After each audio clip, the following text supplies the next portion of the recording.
Hello guys, this is Joana Saahirah of Cairo with a totally improvised video. This was an idea that came to me about an hour ago as I was talking with some students online. And my intention is to make a little conference that I'm going to offer to all of you on the subject of vulnerability. This is a subject I've explored on my first published book, The Secrets of Egypt, Dance, Life and Beyond. I've also shot a few videos on the subject. You will find it on Messages from the Womb collection, for instance. So it is not a new theme for me, but for some reason it keeps coming back to me on my personal life as well as on my professional life through the contact I have with students.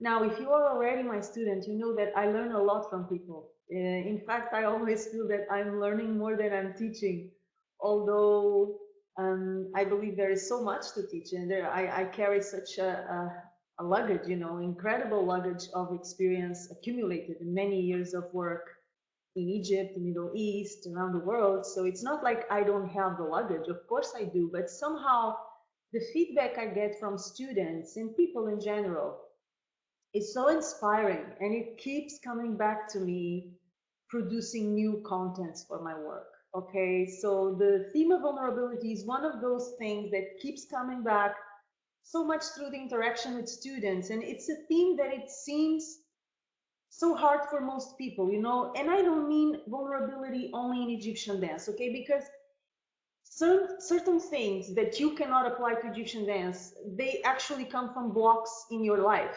It's not something that you cannot do in the dance, but then you can do in your life. As I often say, there is a connection between Egyptian dance and life. So let's say if you don't have self-esteem as an individual, as a person, that will show when you dance. Your dance will reflect that lack of self-esteem. This is just an example.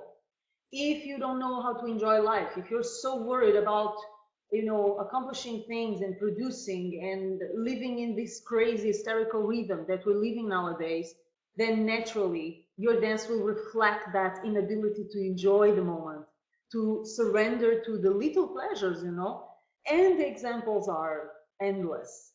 So everything that you cannot do in your private life, I believe, will show in your practice of Egyptian dance. And one of those things is definitely vulnerability, man. It's crazy how it keeps coming back to me in so many ways. Obviously also showing me something about myself, because if it keeps coming back to me, it reflects a general tendency, of people nowadays, a general difficulty, a challenge, a mainstream challenge, but it also has to do with me for sure, okay? And what I want to tell about vulnerability is the following. First of all, it takes so much courage. Vulnerability, meaning daring to be seen, opening up, and showing who you really are. Letting go of the masks, letting go of the personas you think others want to see, and really checking out, who am I? What do I really think? What do I really feel? Not what others want me to think, not what others want me to feel, not what I imagine others want me to think and feel, but what do I really want? What do I really believe in? What do I really feel I want to do? Independently of exterior opinion and pressure. It takes courage, because at a certain level, all of us want to be accepted. We live in communities. We are not isolated. Okay, we live in groups. We are social beings, so we want to be accepted. That's a very natural human need. Nonetheless, it becomes a problem when that need to be accepted and liked and approved of becomes an impediment, a block, something that stops you from being your true self, and then you're serving nobody. You're serving nobody and nothing by being a mask, by being something that you're not, just to assure that others will like you. And even masks do not assure you that. There will always be people who like you, others who don't like you, independently of you being your true self or you being a set of masks you presume others want to see. So it's really like a lost game. You can never win There will always be people who like you and people who don't like you, in dance as in life. So vulnerability is really the ability, the courage to be seen as you really are. And it requires a lot of courage. Yeah, it really requires courage, because it's not only about taking the risk of not being liked if you show your true colors. You know that song from Cyndi Lauper? I love it, you know. And true colors, and that's why I love you. It's a very nice song, and it's really about your true colors. Show your true colors, and there is a risk associated with that. Maybe people will not like it, of course, especially when we live in a society where so much people don't even know who they are. So it's a challenge when you see someone who knows who they are, what they stand for, and they're not afraid to show it. It's more than the risk of not liking them. It's like you may feel uncomfortable in their presence because they represent somehow an ability that you are not allowing yourself to have. You know, they represent what you're not doing. They represent your liberated self. So that can be disturbing. It is more than dislike, it's disturb. You know, it's a disturbance. You know, when you see someone who is doing or being something that you know at your bottom that you wish you could be, you wish you could do, that can be very disturbing. And so the point here is assuming the risks. Okay, you will assume the risk to be your full self. You will assume the risk to show your humanity, and humanity has many colors. Okay, these true colors come in many tones. They're not only light, they're not only pink and green and beautiful, they're also dark. And part of vulnerability, and I believe part of the reason why so many of us are reluctant to be vulnerable, is that we don't want to explore, acknowledge, and show our darker side. You know, that points of ourselves that are sad, hopeless, ignorant. You know, all of us are like an onion filled with the different peels, different layers, and below there are always layers of enlightenment and darkness. You know, we're students of life, so it means many parts of our being are in the darkness. We don't even know they're there, and some we know they're there, and we don't like to look at them. You know, so let's say things like envy, for instance, or frustration, or rage, you know, or just exhaustion. There are so many dark emotions and features that we carry within, because as humans we carry everything, the saint and the sinner, you know, the one who saves and the one who kills. We carry the potential for everything as human beings. So acknowledging the darker side, the shadow side, is part of vulnerability.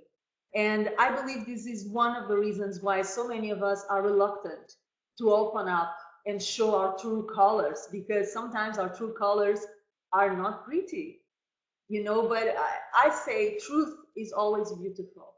It may not be pleasant, it may not be cute, but it's always beautiful. There is an inherent natural beauty to truth.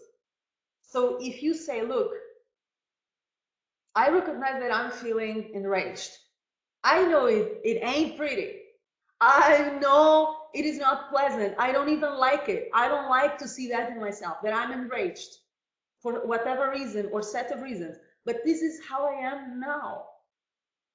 And, you know, acknowledging that is the first step for connection with yourself and other people. And it's the first step for transformation, because one of the beautiful things about vulnerability is that when you open up and you recognize what's in that box, the treasure box and the Pandora box, okay, the good news and the bad news, what happens is that you enhance, you expand the positive, and you can transform what is not so positive, what we label as negative. So vulnerability is about taking the risks to expose yourself, your true self, outside of the masks, and assuming the responsibility, okay, for who you are, independently of what others think. Okay, you just have to consider that you have no right to hurt other people. I think that that's the line we should not cross. Okay, when being my true self means that I'm mistreating other people or offending other people, That's not good. That's just bullshit. Okay, that's not what I mean. And that's not vulnerability. That's just out of control, freaking out, destructive mode. That's not what I mean. So if you're not hurting anyone, you are free to be human. You are free to be whatever you are right now at every moment. Okay? At the same time, that being who you are, as I was saying, really includes everything. It includes the sunny part of you and the shadow part of you. So I would say don't be afraid to explore both sides, because that's really what makes us human. We are multidimensional beings. We are not only sun, we are not only moon. We are not only light, we are not only darkness. We're not only goodness and evilness. In every evil resides goodness. In every goodness resides evil. Okay? So explore yourself, get to know yourself, and expose yourself. Open your heart completely. I say there is no better protection than vulnerability. When you trust life and others so much that you say, hey guys, this is who I am. Take it or leave it, but this is who I am. Here I am, totally fragile, exposed to you, my open heart. This is how I'm feeling right now, and this is who I am. Some of you will like it, some of you won't, and that's fine, because I like myself. Okay? And that's another point about vulnerability. It's the self-confidence. You have to be self-confident enough in order to be vulnerable, to open up and cry in public or laugh out loud in public. Okay? You have to be vulnerable to say, I need you. I miss you. I love you. I don't miss you anymore. I'm not in love with you anymore. I won't. I don't want. I feel I want to go. I feel I want to stay. In any direction that your wishes and feelings go, you have to be self-confident enough to take a stand and expose what you really are, what you really want. In dance as in life, okay? So when this vulnerability issue is applied to Egyptian dance, it becomes amplified, because Egyptian dance is the language of the soul, is a language that happens through emotion initially. So as I say in the book, and my students have heard me comment on this several times, we have three gates for Egyptian dance. One is the ears. Everything starts with listening. If you don't know how to listen, you cannot do Egyptian dance. Guys, I'm so sorry if this is bad news for you.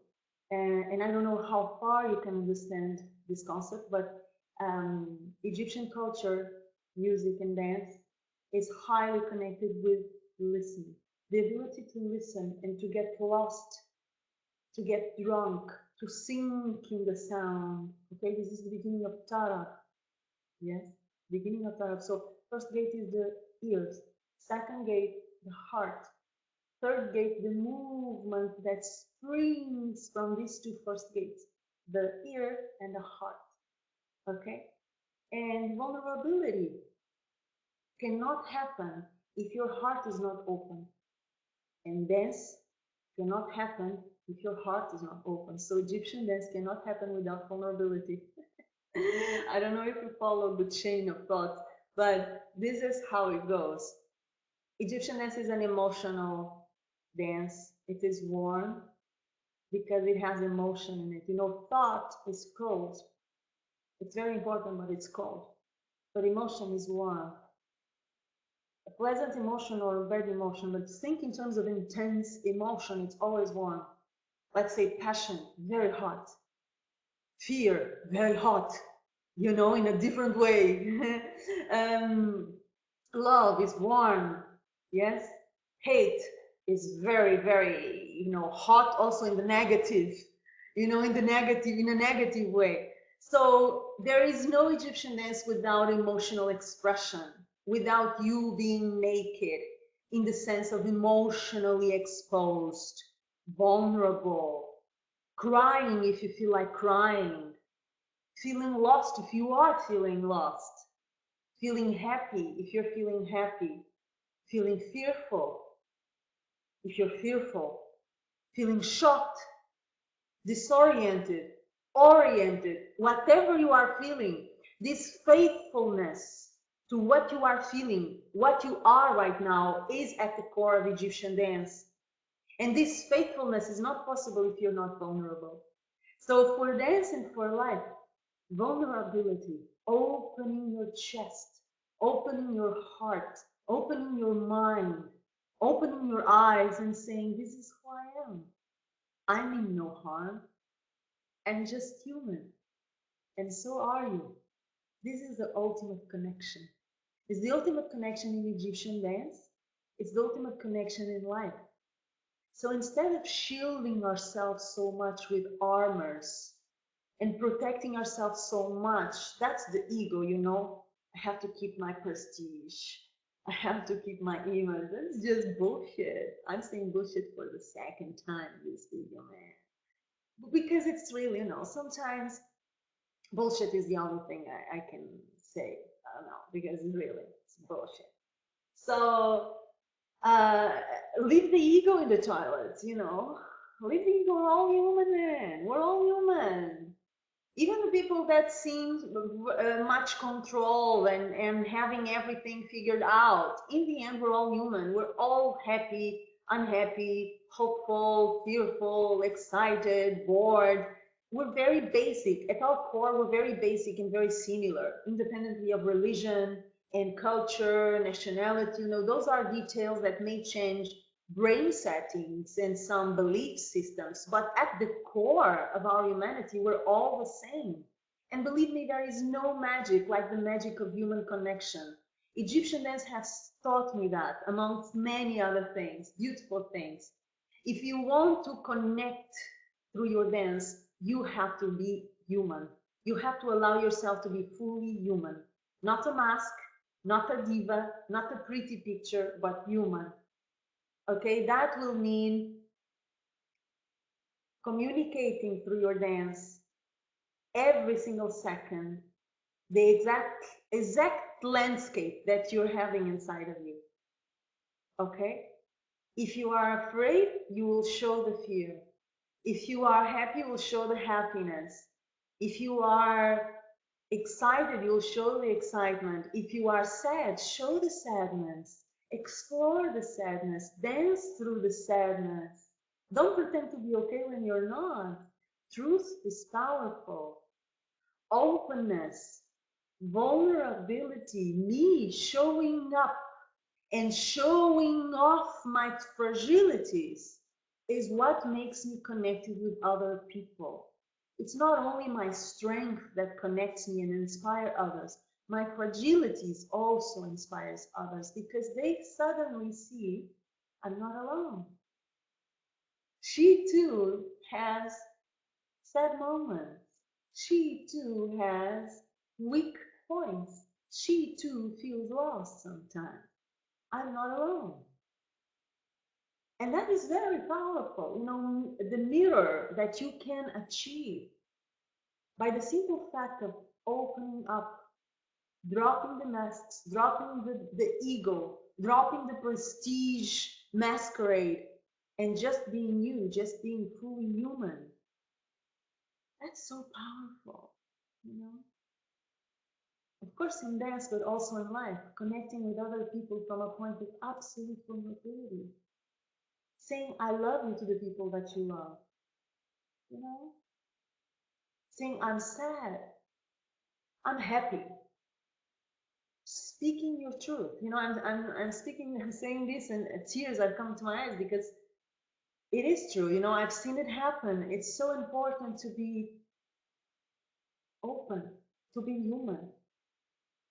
So this is my call to you. This was a very spontaneous video, as I said, something that came on the way and is coming back to me in these last days. And it's my gift to you, to all my students, followers of Joana Saahirah's online dance school.